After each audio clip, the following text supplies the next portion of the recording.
Hola a todos, bienvenidos a una nueva inmersión, esta vez en un tema apasionante, Oh. los árboles de decisión y la minería de datos. Ajá. Para guiarnos en esta aventura, tenemos con nosotros a un experto en la materia. Encantado de estar aquí. Un lujo contar con tu presencia. Muchas gracias. Para ir entrando en materia, me gustaría plantear la pregunta clave.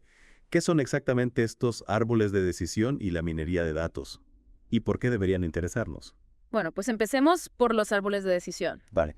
Imagina un diagrama similar a un árbol genealógico, donde en lugar de familiares tenemos decisiones y sus posibles resultados. Entiendo.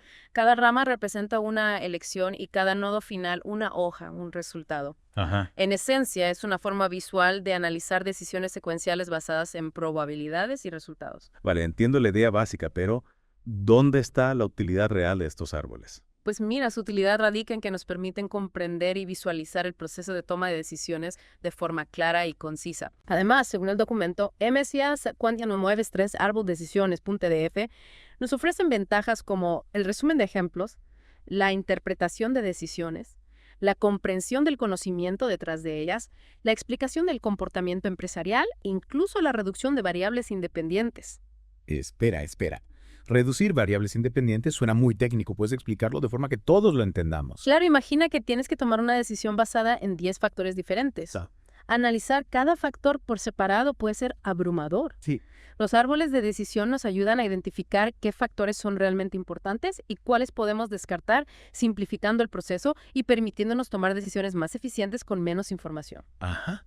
Eso sí que es útil. Entonces, si no he entendido mal, estos árboles nos ayudan a organizar la información y a priorizar los factores clave para tomar una decisión. Pero siempre funcionan con dos opciones. Lo digo por lo de la analogía del árbol genealógico, donde cada rama se divide en dos. Es cierto que en muchos casos los árboles de decisión son binarios con 2 opciones por nodo. Sin embargo, no siempre es así. Ajá. Pueden existir árboles con múltiples ramas en cada nodo dependiendo de la complejidad del problema. Entiendo. ¿Podrías poner algún ejemplo concreto para que lo visualicemos mejor? Claro, pensemos en una búsqueda binaria como la que se usa en informática para encontrar un número específico en una lista ordenada. Divides la lista por la mitad, descartas una parte y repites el proceso hasta encontrar el número. Ese proceso de dividir y descartar se puede representar como un árbol de decisión binario. Es verdad. Cada vez que dividimos la lista estamos tomando una decisión basada en si el número buscado es mayor o menor que el punto medio. Hablando de ejemplos, también se usan estos árboles en los juegos, ¿verdad? Exactamente. En juegos como el 3 en raya, cada movimiento crea un nuevo nodo en el árbol. Y el jugador debe elegir la rama que le lleve a la victoria. Los árboles de decisión son la base de la inteligencia artificial en muchos juegos. Fascinante. Entonces estos árboles tienen aplicaciones mucho más allá de lo que imaginaba. Sí, de hecho también se utilizan en sistemas expertos, que son programas informáticos que imitan el razonamiento humano para resolver problemas complejos. Por ejemplo, en medicina, un sistema experto puede ayudar a diagnosticar enfermedades con mayor precisión que un médico humano, Ana. analizando síntomas y factores de riesgo a través de un árbol de decisión. Suena a ciencia ficción. ¿Y qué hay de la minería de datos? ¿Cómo encaja en todo esto? La minería de datos es como buscar pepitas de oro en una montaña de tierra. Imagina una enorme base de datos llena de información sin procesar. La minería de datos utiliza algoritmos para extraer patrones, tendencias y conocimientos útiles de esos datos. Wow. Es decir, convierte la información bruta en conocimiento procesable. O sea que es como un detective digital que busca pistas ocultas en un mar de información. Ya. Pero, ¿cómo se relacionan los árboles de decisión con la minería de datos? Son parte del proceso. Sí, de hecho, los árboles de decisión son una herramienta fundamental en la minería de datos, especialmente para la clasificación y la predicción. Por ejemplo, se pueden utilizar para predecir el éxito de un tratamiento médico, evaluar el riesgo de una enfermedad o clasificar pacientes en diferentes grupos. Que entonces, si lo he entendido bien, la minería de datos proporciona la materia prima, la información bruta, y los árboles de decisión nos ayudan a organizarla, analizarla y obtener conclusiones significativas. Exacto.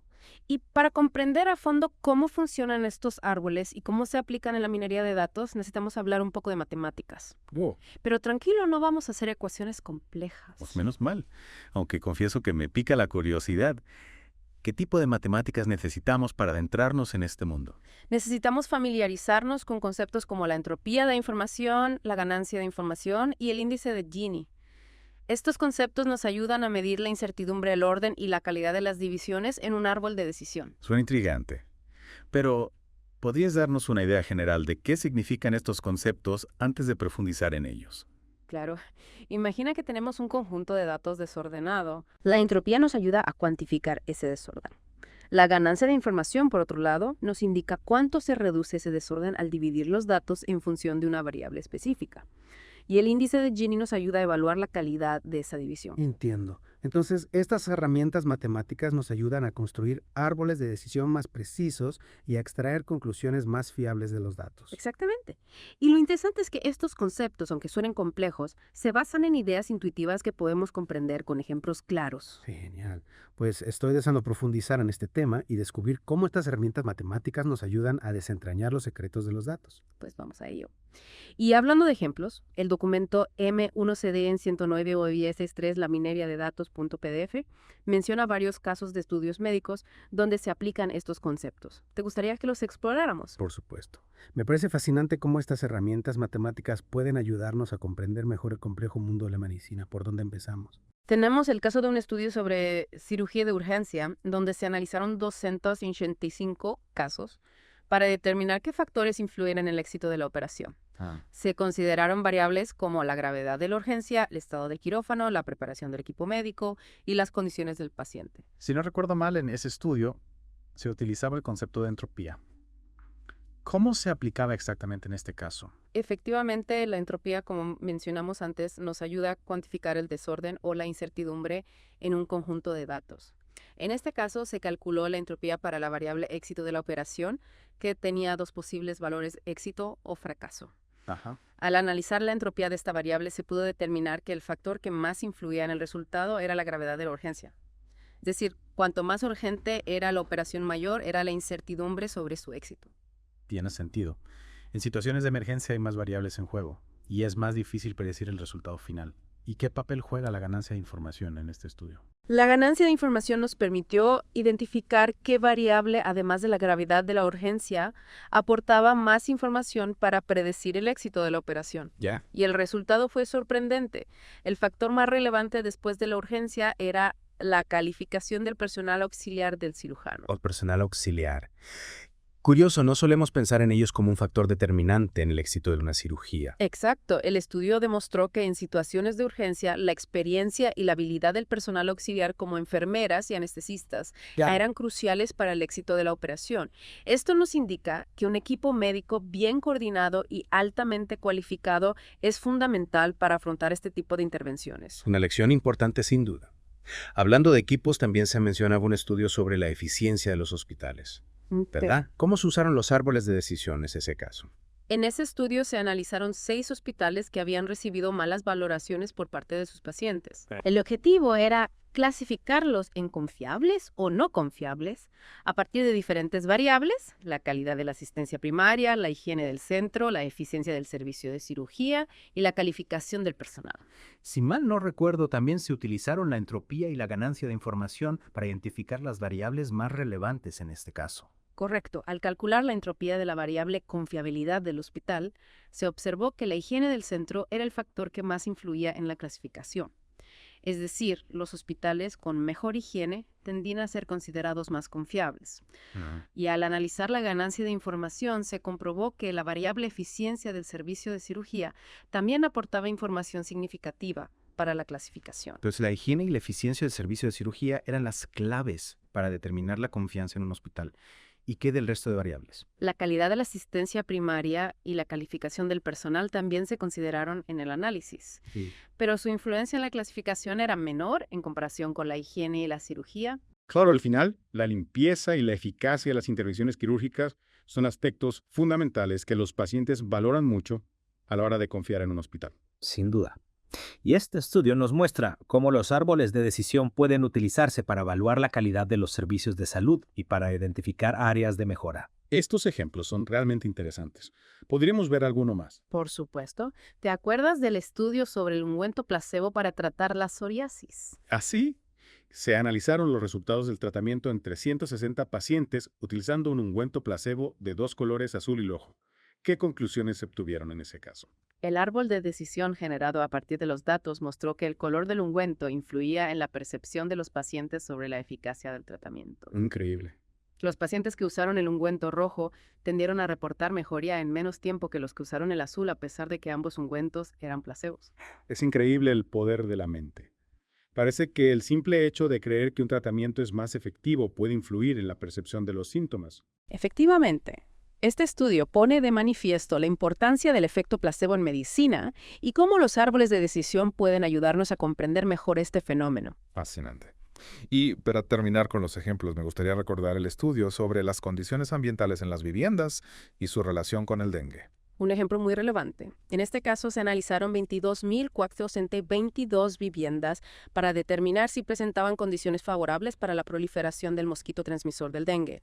Se consideraron variables como el nivel de escolaridad de los habitantes, la ubicación de la vivienda y el tipo de propiedad. Si no me equivoco, el árbol de decisión generado a partir de los datos reveló algunos patrones interesantes. Así es, se observó, por ejemplo, que las viviendas de propietarios con estudios universitarios tendían a presentar mejores condiciones ambientales, mientras que las viviendas de no propietarios, independientemente de su nivel de estudios, mostraban mayor riesgo de proliferación del mosquito. Es decir, que la propiedad de la vivienda, más que el nivel de estudios, era un factor determinante. ¿Y qué implicaciones tiene este hallazgo para la lucha contra el dengue? Pues nos indica que las campañas de prevención y control del dengue deberían enfocarse en las viviendas de no propietarios, proporcionándoles información y recursos para mejorar las condiciones ambientales y reducir el riesgo de transmisión. Una estrategia muy útil. Estos ejemplos demuestran claramente cómo los árboles de decisión pueden ser una herramienta poderosa para analizar datos, identificar patrones y tomar decisiones informadas en el ámbito de la salud.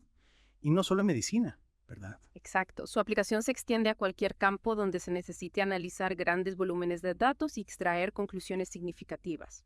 Desde el marketing hasta la economía, pasando por la investigación científica o la gestión de recursos, los árboles de decisión son una herramienta versátil que puede ayudarnos a comprender mejor el mundo que nos rodea. Y ahora que hemos visto la aplicación práctica de los árboles de decisión, ¿qué te parece si profundizamos un poco más en los conceptos matemáticos que los sustentan? Al fin y al cabo, entender el por qué nos ayudará a utilizarlos con mayor eficacia. Pues sí, vamos a profundizar en esos conceptos matemáticos. Vale, me has convencido. Hablemos de matemáticas. Mencionaste la entropía, la ganancia de información y el índice de Gini. ¿Puedes explicarnos esos conceptos de forma que no nos quedemos en blanco? Claro. No te preocupes, no vamos a necesitar una pizarra llena de fórmulas. Empecemos por la entropía. Imagina una caja llena de caramelos de diferentes sabores. Vale. La entropía nos dice cuán desordenada está esa caja. Si todos los caramelos son del mismo sabor, la entropía es 0 porque no hay desorden. Claro. Pero si hay caramelos de muchos sabores diferentes, la entropía es alta porque hay mucho desorden. Vale, entiendo la analogía. Cuanto más mezclados estén los sabores mayor, será la entropía. ¿Y cómo se relaciona esto con los árboles de decisión? En un árbol de decisión, la entropía se utiliza para medir la incertidumbre en un conjunto de datos. Por ejemplo, si queremos predecir si un paciente se recupera de una enfermedad, podemos calcular la entropía de la variable recuperación. ¿Sí? Si la entropía es alta, significa que hay mucha incertidumbre sobre el resultado. Ya veo. Entonces, la entropía nos da una medida de la incertidumbre en una predicción. ¿Y qué hay de la ganancia de información? ¿Cómo entra en juego? La ganancia de información mide cuánto se reduce la entropía al dividir los datos en función de una variable específica. Por ejemplo, si dividimos los datos de los pacientes en dos grupos según si tienen o no una determinada condición médica. Ajá. La ganancia de información nos dirá cuánto se reduce la incertidumbre sobre la recuperación al conocer esta información adicional. O sea que la ganancia de información nos ayuda a identificar qué variables son más relevantes para hacer una predicción. Cuanto mayor sea la ganancia de información, más útil será la variable para reducir la incertidumbre. Y por último, ¿qué hay del índice de Gini? También mide desorden. El índice de Gini es otra medida de impureza que se utiliza para evaluar la calidad de una división en un árbol de decisión. En lugar de medir la entropía directamente, mide la probabilidad de clasificar erróneamente un elemento si se elige aleatoriamente de un conjunto de datos. Entonces, un índice de Gini bajo indica una división más pura con menor probabilidad de error. Exactamente. Y estas tres medidas, la entropía, la ganancia de información y el índice de Gini, se utilizan en los algoritmos que construyen los árboles de decisión para seleccionar las mejores variables y los mejores puntos de corte para dividir los datos. Fascinante. No imaginaba que hubiera tanta matemática detrás de esta herramienta aparentemente simple. Es precisamente esa combinación de simplicidad y potencia matemática lo que hace que los árboles de decisión sean tan valiosos. Son fáciles de entender e interpretar incluso para aquellos que no somos expertos en matemáticas, pero al mismo tiempo se basan en fundamentos sólidos que les permiten realizar análisis complejos y obtener conclusiones significativas.